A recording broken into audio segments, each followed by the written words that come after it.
Hello दोस्तों, तारीख 22 जून 2024, दिन शनिवार, हिंदी तिथि ज्येष्ठ पूर्णिमा। और आइए बात करते हैं देश और दुनिया की तमाम बड़ी खबरों के बारे में।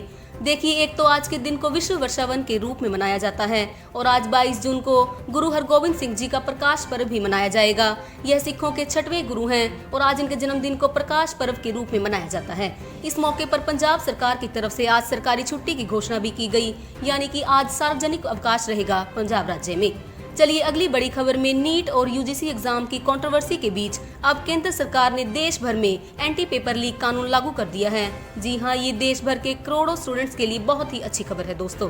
आखिरकार फाइनली लोक परीक्षा कानून 2024 लागू हुआ। केंद्र सरकार की तरफ से इस संबंध में अधिसूचना भी जारी कर दी गई है।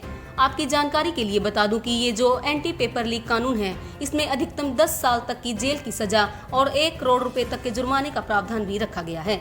मिनिमम 3 साल तक की जेल की सजा तो होगी ही होगी। अब पेपर लीक कानून के जरिए सरकारी नौकरियों, भर्ती परीक्षाओं के पेपर लीक कराने वाले माफियाओं के खिलाफ शिकंजा कसेगी सरकार। देखिए इस कानून में क्या क्या प्रावधान रखे गए हैं। देश भर में जो ये एंटी पेपर लीक कानून लागू हुआ, देर रात आधी रात को अधिसूचना जारी की गई सरकार द्वारा और पेपर लीक करने पर कम से कम 3 से 5 साल तक की सजा और 10 लाख तक का जुर्माना होगा। साथ ही परीक्षा से जुड़ी किसी भी गड़बड़ी में किसी सरकारी अधिकारी के शामिल पाए जाने पर उसे 3 साल तक की सजा मिलेगी। ये सजा 10 साल तक भी बढ़ सकती है और 1 करोड़ रुपए तक का जुर्माना भी हो सकता है।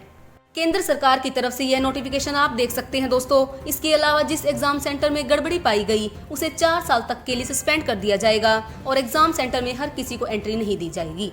तो ये कुछ प्रमुख प्रावधान है दोस्तों इस कानून के, जिनकी लिस्ट आप देख सकते हैं। इन 15 तरह की गड़बड़ियों को लोक परीक्षा कानून के तहत अपराध माना जाएगा। आखिरकार सरकार के आनंद फानन में यह अधिसूचना जारी करने का एक कारण आजकल आपको पता ही होगा कि हमारे देश में नीट परीक्षा गड़बड़ी को लेकर तो विवाद चल ही रहा था और उसके बाद यूजीसी नेट एग्जाम की कंट्रोवर्सी भी आ गई। हालांकि छात्रों के लिए एक बुरी खबर ये है, एनटीए बड़ी परीक्षा स्थगित हुई। 4 दिन बाद ये एग्जाम होना था। 25 से 27 जून के बीच ये एग्जाम होना था, लेकिन अब CSIR यूजीसी नेट परीक्षा को भी सरकार ने स्थगित कर दिया है और इसके पीछे एनटीएस से संसाधनों की कमी की वजह को बताया गया है। इधर सुप्रीम कोर्ट ने भी नीट यूजी 2024 काउंसलिंग पर रोक लगाने से एक बार फिर से इनकार कर दिया और नोटिस भी जारी किया है। जैसे ही केंद्र सरकार द्वारा ये नियम लागू किया गया, वैसे ही उत्तर प्रदेश में मुख्यमंत्री योगी आदित्यनाथ सरकार का भी एक नया प्लान देखिए आप। AI यानी कि आर्टिफिशियल इंटेलिजेंस के जरिए पेपर लीक पर रोक लगाएगी योगी सरकार। यूपी में भी परीक्षा को लेकर नई गाइडलाइन जारी की गई हैं। 30 मिनट से पहले तय होंगे टीचर्स और स्टेशन से 10 किलोमीटर की रेंज में होंगे एग्जाम सेंटर्स। AI का प्रयोग करके परीक्षा के दौरान संदिग्ध व्यक्तियों की पहचान की जाएगी। और एक अच्छी खबर भी है कि यूपी में सिपाही भर्ती परीक्षा की तैयारियां भी वापस शुरू हो चुकी हैं। चलिए अगली खबर में, पश्चिम बंगाल की मुख्यमंत्री ममता बनर्जी ने प्रधानमंत्री नरेंद्र मोदी को तीनों क्रिमिनल कानूनों को लेकर एक चिट्ठी लिखी और उस चिट्ठी में लिखा कि जल्दी में पास किए गए हैं ये कानून। वैसे आपको पता होगा कि 1 जुलाई 2024 से इन कानूनों को लागू होना है, लेकिन ममता बनर्जी का कहना है कि फिलहाल इन कानूनों को टाल दिया जाए। देश में पुराने अंग्रेजों के जमाने के क्रिमिनल कानून है ये, IPC लॉ वगैरह, उनकी जगह पर यहाँ पर अब ये 3 नए कानून लागू हो जाएंगे 1 जुलाई 2024 से। अगली बड़ी खबर में दोस्तों, कर्नाटक राज्य के बाद अब एक और राज्य में पेट्रोल डीजल महंगे हो चुके हैं। आपको पता होगा कि कर्नाटक सरकार की तरफ से पेट्रोल डीजल पर लगभग 2 से 3 रुपए तक की बढ़ोतरी की गई थी।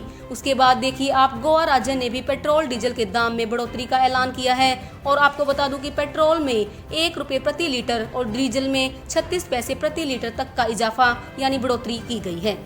चलिए अगली एक रिपोर्ट आ रही है दोस्तों, भारत के फॉरेक्स रिजर्व पर आंकड़े देखिए। देश का विदेशी मुद्रा भंडार 2.92 अरब डॉलर से घटकर 652.89 अरब डॉलर पर पहुंचा और ये आंकड़े जारी किए गए RBI यानी रिजर्व बैंक ऑफ इंडिया की तरफ से। अगली बड़ी खबर, अमेरिका में रह रहे छात्रों के लिए वहां के पूर्व राष्ट्रपति डोनाल्ड ट्रंप ने एक बड़ा ऐलान किया और वो बोले कि चुनाव जीतने पर ग्रीन कार्ड दिया जाएगा, यानी विदेशी छात्रों को अमेरिका में ये फायदा मिलेगा। हमारे भारत से भी तकरीबन 2 लाख भारतीय स्टूडेंट्स को अमेरिका में पढ़ाई कर रहे हैं, उनके लिए भी ये अच्छी खबर है, क्योंकि अमेरिकी कॉलेज से डिग्री लेने का वाले स्टूडेंट के लिए यह नई सुविधा की घोषणा की गई है। अगली बड़ी अपडेट में, जम्मू कश्मीर समेत देश के 4 राज्यों में इस साल विधानसभा चुनाव होने जा रहे हैं। चुनाव आयोग की तरफ से राज्यों को निर्देश भी जारी कर दिया गया और कहा कि 20 अगस्त तक अपनी अपनी वोटर लिस्ट अपडेट कर दी जाए। इन 4 राज्यों में शामिल है जम्मू कश्मीर, इसके अलावा महाराष्ट्र, झारखंड और हरियाणा, जिनमें इस साल विधानसभा चुनाव होंगे। अंत में आज की राशिफल पर नजर डाले तो तुला राशि के लोगों को सितारों का साथ मिलेगा। वृश्चिक राशि वाले नौकरी पेशा लोगों की पदोन्नति के भी योग हैं। वहीं कर्क राशि के लोगों के विचारों में सकारात्मक बदलाव देखने को मिलेगा और धनु राशि के लोग मित्रों से संगत से बदलाव करें। इसके साथ ही अगर आपको वीडियो अच्छा लगा हो तो दोस्तों इसे लाइक शेयर करना और ऐसे ही इन्फॉर्मेशन काम की खबरों के लिए हमारे चैनल को सब्सक्राइब जरूर कर लेना। बहुत बहुत धन्यवाद।